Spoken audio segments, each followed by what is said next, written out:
Show me the crypto. Show me the crypto. Show me the crypto. In a world on the brink of disruption, two men will bring you clarity by interviewing some of the most intelligent and influential names in the blockchain world. Welcome to Show Me the Crypto with your hosts, Wade Patterson and Ulf Lonergan.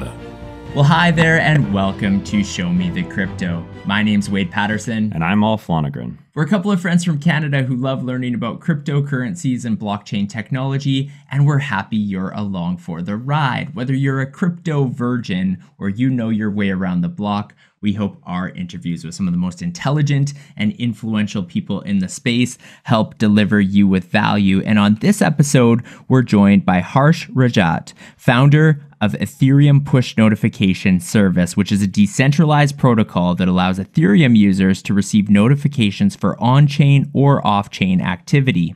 In 2010, Harsh became a mobile app entrepreneur, but 4 years later, after becoming bored of programming apps, he began exploring other areas of tech and came across crypto. He created EPNS in 2020 with the goal of advancing Web3 protocols out of the communication stone age. Harsh, welcome to Show Me the Crypto. Thanks, Wade. Thanks, Ulf. Awesome to be here.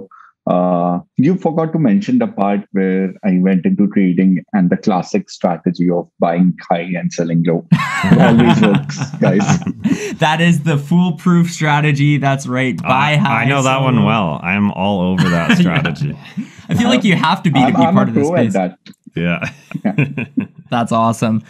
Well, in the bio, I mentioned 2010 is when you became a mobile app entrepreneur, but going back even further to your childhood, was the tech space always something that you were interested with, fascinated with, or at what point did you decide, okay, here's where I want my career to go down? Got it. I mean, I would say I was fascinated by the tech space, mostly because I used to get really crappy grades when it came to biology or physics. The only thing I was good at was probably maths and computers. So that was kind of the start. I started digging around a lot of cool technologies. I mean, a lot of programming. I was into a lot of programming, into solving things efficiently for a fifth grader, not like solving things efficiently for NASA. So I think that was the start. After that, it just grew on me. My friends, they also helped a bit when they asked me to complete their assignments, programming ones. So yeah, I think in a way I'm thankful to them as well. Nice. And yeah, so you mentioned you're really great at buying high and selling low, but that's honestly often how people are introduced to blockchain is through Bitcoin, and usually from an investing standpoint. And they look into, they start buying Bitcoin, selling Bitcoin. But beyond investing, like from a technology standpoint, when did you get interested and start thinking, hey, blockchain, can be for more than just buying and selling? I can actually get into this technology and start, implementing it into my job and career. Sure. So actually, funny story, it connects with the trading only. So when I entered into the trading and of course, went all in and then sold when it was crashing down, I realized that, at that point of time that, Bitcoin is not the only currency. There are a lot of other currencies as well that were coming up. And I also noticed that there were a lot of exchanges, and noticed a pattern that whenever a currency went on to multiple other exchanges, the value kind of doubled or tripled based on whether we are in bull run or bear run or whatever. So I kind of created a bot. I later came to know about it, like it was arbitrage bot.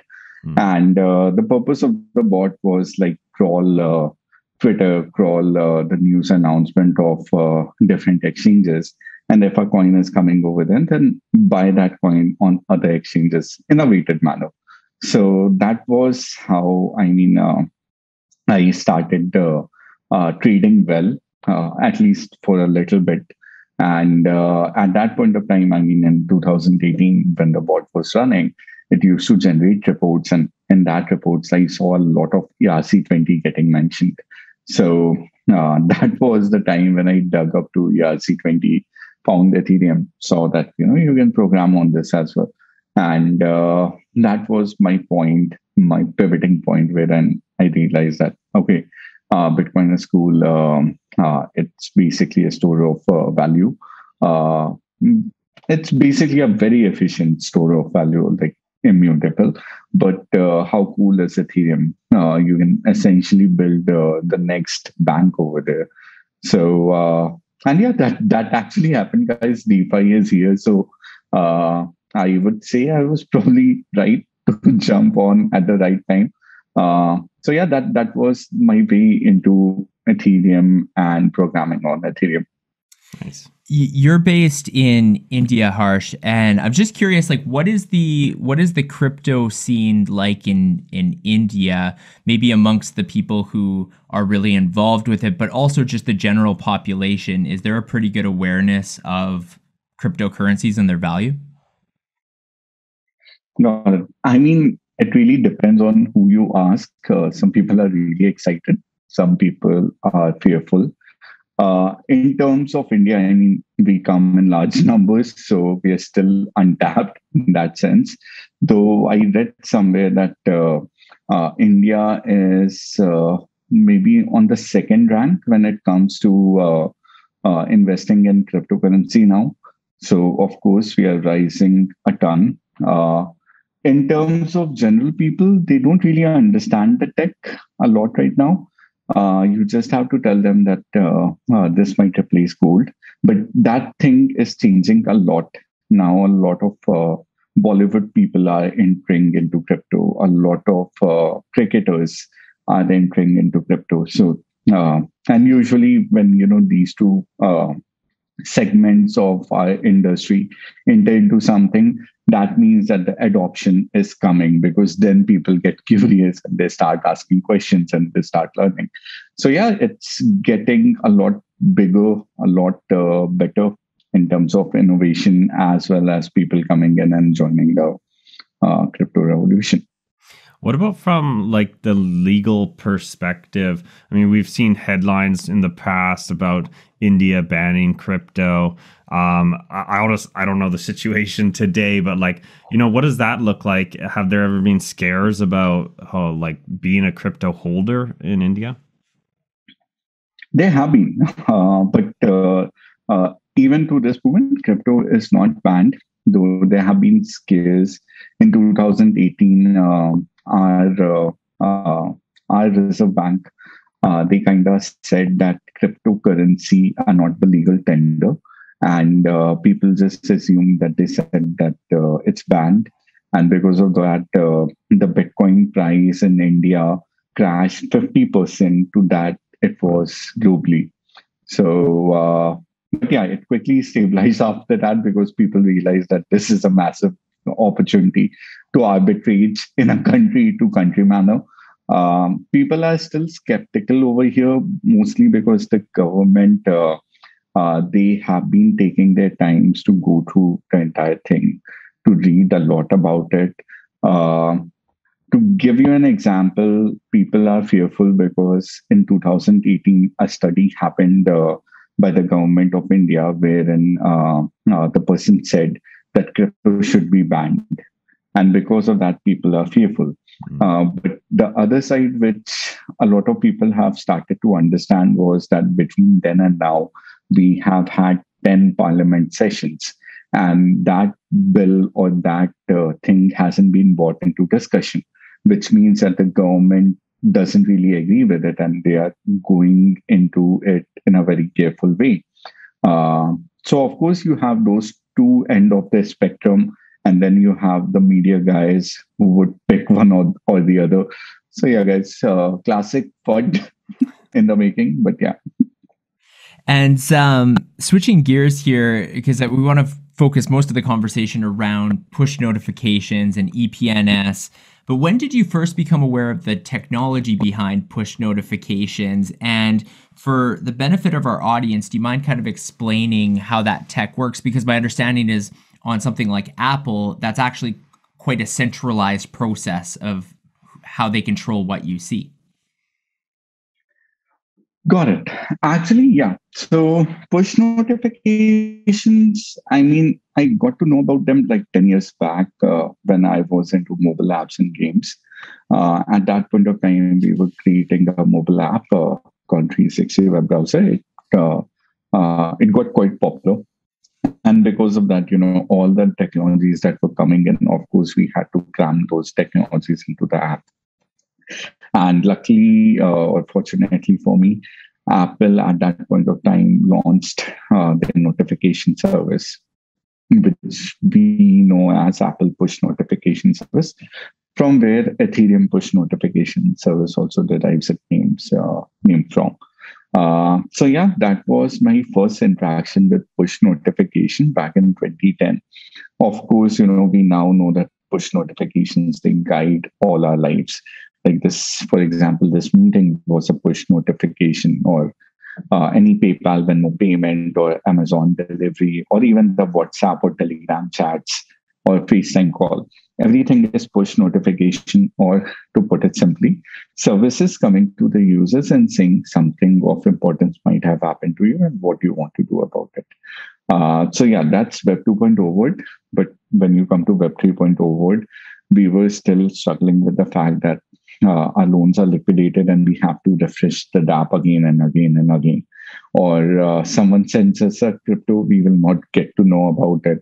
Or governance, happens and we miss all the important proposals, NFT auctions, even something as critical as smart contract bugs or exploits, or something as basic as version change from Uniswap V2 to V3. All of these, they require services to reach out to their users, which are wallet addresses, and tell them that this has happened. So essentially what we needed was notifications tied to wallet address in an open platform agnostic way, which is what Ethereum push notification came out to be. Now, how notifications usually work. So not many people realize, but whenever they are getting a notification, there are only just two middlewares in the entire tech world now. Actually, now there are three, including us. But the two middlewares which were on Web 2.0 were one from Apple and the other one from Google. And if you're an app owner, what you have to do is you have to sign whatever JSON payload you are sending, which is dynamic, so that notification can be a FaceTime call or just a text message or a like or reply button. So whatever that JSON payload is, they had to sign it with their own private credentials, and they had to send it to the Apple middleware notification server, for the lack of a better word, or service. Now, this middleware, the job of this middleware was to verify that the app owner is indeed sending these notifications out, and then to make sure that the user has consented to receive these notifications. If both of these things, along with some other filters, are verified, then this middleware basically emits the notification out. And then comes the job of Apple operating system or iPhone, which again runs on Apple operating system, that are forming a constant connection to this middleware and checking, for you as a user, what sort of notifications have been emitted out or have been filtered in the system, and then showing it to you based on whether your Wi-Fi is available, whether you are on do not disturb or not do not disturb mode, and so on. So that's how notifications actually work. It seems like very easy, but in the end, there are a lot of cogs that goes into the system. So what we did was essentially we realized that this is Web 2.0. So Apple can create a closed ecosystem, and that's okay. But when you are moving to Web 3.0, you don't have a single operating system, right? Your MetaMask, your wallet address, or your public and private key basically acts like a shared username. So you can log in from MetaMask and you should have the same thing. Then you log into Trust Wallet, you should have the same thing, and so on and so forth. which led us to inventing the open communication layer, which is essentially notifications tied to wallet address. And these things are fetchable from anywhere, or whoever wants to fetch them. Of course, encrypted so that privacy is maintained, but still fetchable from anywhere. So all in all, a decentralized notification protocol, which is known as Ethereum Push Notification Service. So I'm trying to wrap my head around everything you just explained in regards to how it works. And so I have my wallet address. Is it something where do I sign up through my wallet address to utilize the Ethereum push notification service, or is it like dApps that connect to the EPNS first, and they need to then configure it to work with something that they do, and then I get those? Can you maybe, I don't know, break it down a little further? Got it. I mean, I'll go into the tech side in a bit, but let me just try to break it down from a user level. So from the user level, what they have to do is they have to tell that, or they have to opt in to receive notification from particular services. That those services are called as channels in our terminology. Now, these channels, they can be a channel of Aave or Uniswap or Gitcoin or anyone else, or even third-party developers. They are running the channel, which will send useful notifications, whatever the logic the channel owner wants the channel to have. They will be sending it out to the users. So you as a user, the first step is you need to opt in to those channels, which is essentially signaling that you want notification from, let's say, even a channel of Aave. That's it from your end. After that comes the receiving part. So once you have opted in, you need to either download our mobile app or our Chrome extension and sign in with, again, your public wallet address. And that's it for you. You're done. After that, whatever logic the services want to reach out to you for, they can go ahead and reach out to you and they can alert you out. The second step, which I mentioned, that you need to download our mobile app and Chrome extension, that's because we are just starting. So of course we need a front end that is already adapted to the EPNS protocol. But the end vision is like MetaMask and Trust or any other crypto wallet. They will just tap into the network. So that second step, that you need a front end, that will also be eliminated. So that's the user side of the story. Coming to the services side, the services now have access to your opt-in wallet address, and they can essentially tell you whatever they think is useful for you. So for example, right now we have done pilot collabs with Uniswap and Aave and around 30 plus projects, including Snapshot and Aragon and Gitcoin and Polygon and so many more. So let's say you wanted to receive notification from Aave. All you had to do was go to app.epns.io, which just acts like a front-end app discovery or front-end notification discovery platform. You can see all the channels which are active over there. You can opt in to receive Aave notifications, which in this case, once you opt in, you will be notified if your loan liquidates, or if your loan is about to be liquidated, not when it liquidates. If you subscribe to Uniswap, you will be notified when the Uniswap LP pool range, as a pool trader, it falls out of the range. So you are not earning fees, so you will be notified about it if you opt in. These are actually real channels, by the way, guys, I'm talking about. So they are really active right now.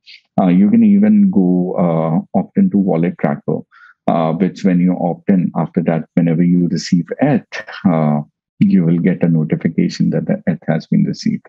So that's a normal user and that's a normal service journey. Technically, if I go into the detail, the way we are handling it is by ensuring 3 ecosystem cogs. One is EPNS core, wherein services will go and they create their channel on chain. This essentially helps us govern those channels and allows the push token holders to take the channel out in the future if they want to. Then we have EPNS communicators smart contracts, which are deployed on every network. And this, what it does is it allows smart contracts to also send notifications by interacting with our smart contracts. And then we have push nodes, which is the open communication P2P layer. The job of this is to listen to all the smart contracts, whatever notifications are getting emitted out by those EPNS communicator smart contracts, validate it to EPNS core smart contract. And again, if the validation proves to be successful, admit it in the network and dispatch it out to the wallet address. Ulf, do you realize our audience has been either watching or listening to this episode for 20 minutes? 20 minutes? No, they should probably subscribe. Yeah, they should subscribe. And if you're watching on YouTube, make sure you comment and turn on notifications. And if you're listening to this podcast, especially if you're on Apple Podcasts, leave us a rating and a review. We're also on Twitter, Instagram, and even TikTok. So go check out the episode description. You can find all that information below. And we have an update on the NFT, don't we? That's right. We didn't previously mention this, but this NFT for our OG supporter is a one of one. There will only be one of this kind ever minted, and we have a few surprises for the person who purchases it. The link is in the episode description. And back to the episode. So Harsh, in terms of user numbers, how many people are utilizing EPNS right now? Got it. So I think we are at around 5,300 users. We are still on Ropsin, Alpha Ropsin. It is coming around. We are going into audit around mid-September. So hopefully, shortly after that, we will have our mainnet. But yeah, right now we have 5,300 solid, strong Alpha users.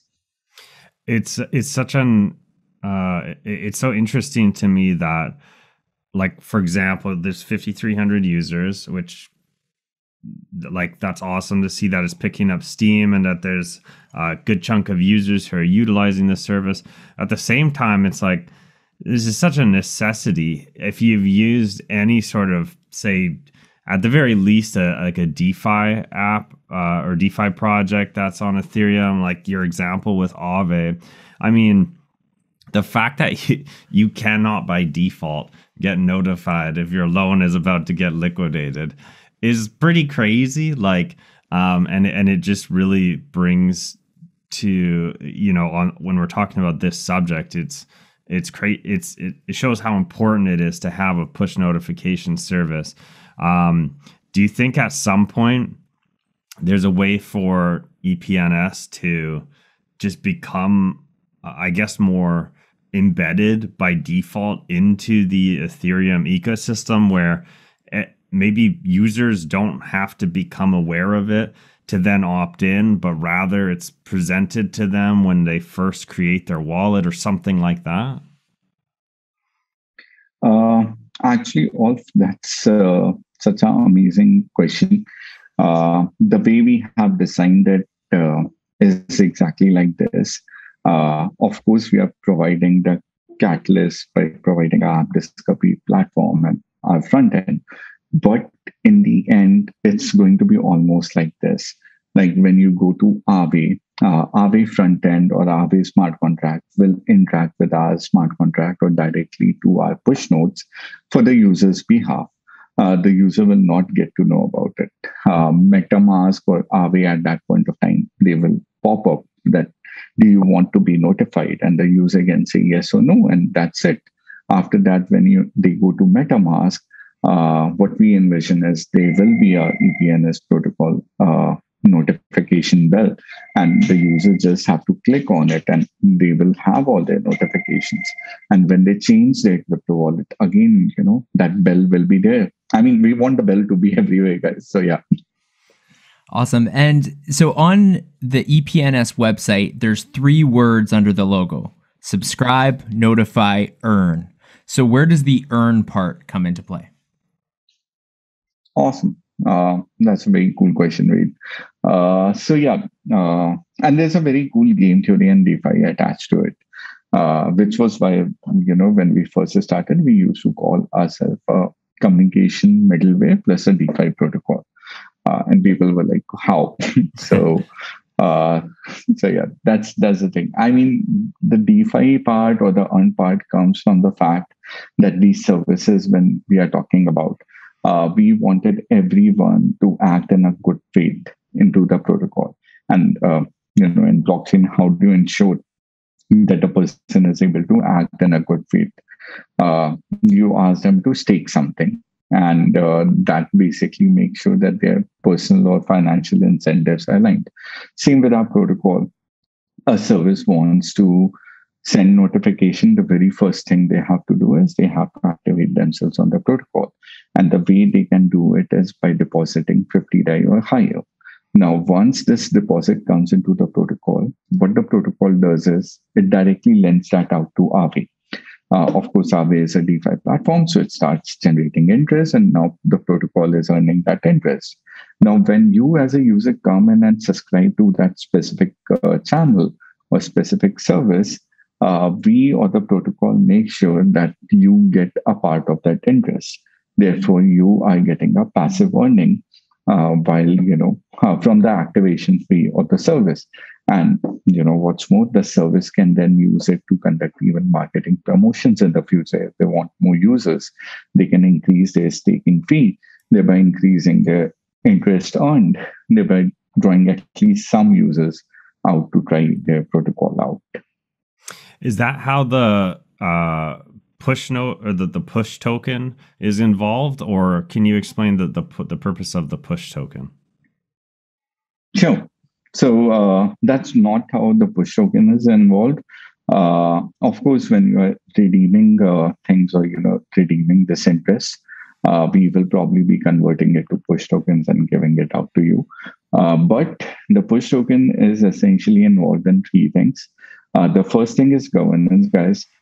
This is the decentralized middleware communication layer. And when this is a de facto communication layer, which we want it to become, we cannot, of course, say that, we will control the features or the governance or where the future protocol vision would be or how it shapes up. So the push token becomes the governance token in that aspect. That's the first part. The second part comes from the push nodes staking. So when we launch the push nodes, which probably will launch at the end of Q4, we launch it via, exactly like at 2.0. So you need to stake push so that, you guys can run push nodes and validate these notifications and make sure that you admit correct ones into the ecosystem, not the incorrect ones. So that is the second use case for the push token. And the third and final use case is, of course, deciding upon the incentives which needs to be given out to everyone in the ecosystem, whether it's a crypto wallets that have integrated the push protocol, what sort of incentives you want to give it out to them, whether you as a token holder, do you want to maybe charge a fee for the protocol in the future? And then if you do, what sort of fee you want yourselves to be allocated, and what fee you want the crypto wallets to be given to. So yeah, those are the three functionalities, incentives for developers and users to onboard governance, and of course staking. My apologies if you kind of touched on this already, but in the sense of like how EPNS in general and people who are working for this protocol make money, like how you make money through this, is that also through that, you mentioned the 50 DAI and then that goes right into Aave. Is that how you are being funded, or where does that funding, or are there other ways that you're monetizing this? Got it. So that's not how we are funded. That's an exclusive relationship between the service and the users who are using the service. I actually briefly touched upon it just when I was talking about incentives sharing. So right now, we are not looking into charging any monthly fees or yearly fees for any service that will use these notifications. But in the future, the push token holders or the governance holders, they might want to do that. And once they decide to do that, that is the point when the fee will be charged. And then these token holders will decide what percentage of the fee should go to them and what percentage of the fee should go to all the crypto wallets or all the people building on top of EPNS protocol, including us. So in a way, it's going to be decided by the token holders what sort of revenue, if at all, we should get in the future. We live and guys, we also have our push tokens. So yeah, of course, of course. Well. Yeah. We live in a world where, push notifications are they're ubiquitous with having a phone and utilizing services. And, as you develop EPNS and more people get into the world of crypto, with this type of push notification service, how do you avoid being too spammy or intrusive on someone's life? Or is that kind of not really your responsibility? You're just creating the service, and however it's managed by those who utilize it is up to them. Oh, that's a really nice question, also. So, two ways by which we are making sure that we don't get into that centralized territory, but at the same time, the users are not annoyed. So the first is that you need to opt in to receive notification from any service. So no service can even send you notification. I mean, they can send you a notification, but it will not appear on your home screen. It will just go to your spam box until you opt into them. So again, no incentive for them to behave badly when they are beginning the relationship with you as a user. And then, comes the fact that, let's say, if they turn bad in the middle, then what to do? So that for that, what we have designed is, or what we are still designing, is the spam throttle system, which is in a way to automatically throttle notifications by a service if they are sending or spamming the system. Simply put, it's a score between 0 and 1. And some positive actions done by the service, like subscriber count increasing or the opt-in count increasing for the users who want to get notifications from them, or time passing by. These are like the positive actions that will decrease their score towards 0. And negative actions like a higher amount of unsubscribe or sending more notifications than usual, they will increase their negative score or, tend it more towards the 1. And at one point of time, like, let's say 0.7, the service or the protocol will itself begin to throttle their push notifications, saying that you're doing it a lot, please stop. If the user or if the service keeps on doing it, then the score will reach to 1, which essentially means that, because it's a quadratic formula, from 1 getting the score back to 0.5, it will take a lot of days. So because of that, it's in the best interest of the service to not do that. And then lastly, if the service still doesn't cooperate, there's governance as well to remove that channel from existing. That's very clever. Interesting. So one thing I'm wondering, Harsh, obviously a lot of the activity right now with smart contracts it's Ethereum, right? Like that is the place. And I think I saw in another interview that going back in time, you originally were kind of a bit of a Bitcoin maximalist, but then of course you understand Ethereum and then you understand all the potential. Going into the future, I mean, the name of it, Ethereum Push Notification Service, that's focused on Ethereum. There's other projects that are happening. Do you ever see a future where your service would have any interest in looking at another blockchain if there was a certain level of evolution, or are you focused on the Ethereum space, or what are your thoughts around that? Got it. Right. So there's a big surprise, guys. We are already blockchain agnostic. So it doesn't mean that we only do notifications for Ethereum. In fact, we might start with Ethereum and Polygon to begin with, and then after that go to other blockchains. The way we are doing it is that governance of any channel, whether it's even other blockchains that are non-EVM ones, that has to happen on Ethereum through the EPNS core smart contract. Sending notification, of course, that will happen on their network. But when it comes to governance, there had to be one place wherein everything can come and everything can be governed, including the fee, if at all we charge it in the future. And for that, EPNS core is something which we want to be, or which we want to remain at. Therefore, while we always will be hopefully Ethereum push notification service, it doesn't mean that we are only going to be on Ethereum. In fact, during our mainnet, or right after our mainnet, we are coming on Polygon, and then we are going to come on a lot of other blockchains as well. Cool. So taking a step outside of just EPNS and maybe talking more to the general crypto space, I mean, you're a guy who's been, on some level involved in crypto for a long time now.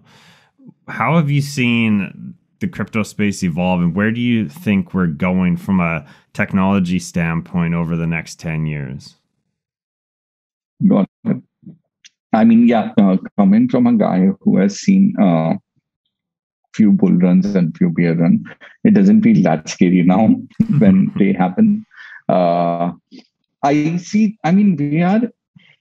It's a very hard question to justify, because the space moves very fast and we are always innovating. Like no one knew before 2 years that DeFi would be a thing or NFT would be a thing. And now we are talking about metaverse. So no one really knows what will happen. One thing I do know is that, we are here to stay. Some blockchains will come up. It's not going to be, everything on Ethereum, but it's also not going to be that everything goes out of Ethereum. I think innovation will always happen on Ethereum, but maybe the store of value, Bitcoin is much better for that. For programming the value of money or programming money, Ethereum is better. So I think of this like internet, for that matter of fact. Like how in internet, when we are interacting, we are essentially interacting with a lot of protocols. For example, Zoom, we are probably interacting with UDP protocol. Then we probably interacted with our calendar through HTTPS protocol, which basically shows the website. For file transfer, we mostly used to interact with file transfer protocol. So a lot of times when we are doing certain things on the internet, we interact with a lot of protocols invisibly. And I think blockchain is also heading into that direction. Most of the time when we are talking about storage now, we're not thinking Ethereum, we are thinking IPFS. So I think that thing will keep on getting matured, and that thing will keep on getting brought into the more mainstream for it. You mentioned there early in the answer who would have predicted the run that NFTs have gone on this year, the fact that we're talking about metaverse and all that kind of thing. It just made me, we've had some guests specifically on our show talking about NFTs, but is there a use case for that specifically? Like, I don't know, does OpenSea have, for example, a push notification where, you could track certain, prices of NFTs, or if something's going to be minted? Is that exist, or is that something that you see happening on EPNS? I would say OpenSea, let's collab. That needs to exist. Imagine the use case, guys. You are buying an NFT from an NFT artist, which means that you are probably a fan of his work or her work. And now when they launch a new NFT, it's really beneficial for them to go back to you guys and say that, hey, this is my new NFT. They will probably get more funds out of it. And it's also really beneficial for the fans to do that. So that's just one thing. Imagine an NFT auction that happens, which you really, really want. And then, of course, it's beneficial for both the seller and the buyer to have a functionality that notifications that are tied to your wallet, they are delivering constant notifications to you on things you are interested on. And not only that, they are delivering it to you from wherever you log in. So let's say you log in through your desktop. So and hopefully, if MetaMask has integrated us at that point of time, you can probably see notifications like, your auction has been going on and you are probably leading. Then let's say you're driving on your car and, for some reason you don't like MetaMask on mobile, so you're using Trust Wallet.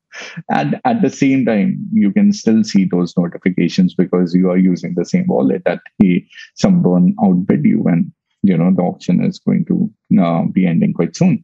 So from your car, you can even place a bid right at that point of time. So yeah, I envision that type of future, guys.